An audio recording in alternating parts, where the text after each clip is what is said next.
સુરત મહાનગરપાલિકા ward number 8ની બેઠક ઉપર આજે મતદાન યોજાયું છે। સવારથી જ મતદારો પોતાના મતદાન મથક ઉપર જઈને મતદાન કરી રહ્યા છે।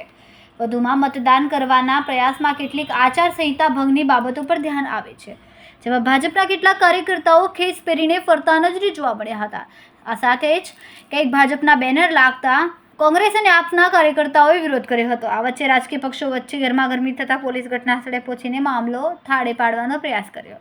આજે પેટા ચૂંટણીમાં રાજકીય પક્ષો દ્વારા પોતાના પક્ષને મત મળે તેના માટેના પ્રયાસો શરૂ કરવામાં આવ્યા છે। જોકે કેટલાક વિસ્તારોમાં આચારસંહિતા ભંગ થતી હોવાના વિડીયો પણ સામે આવ્યા છે।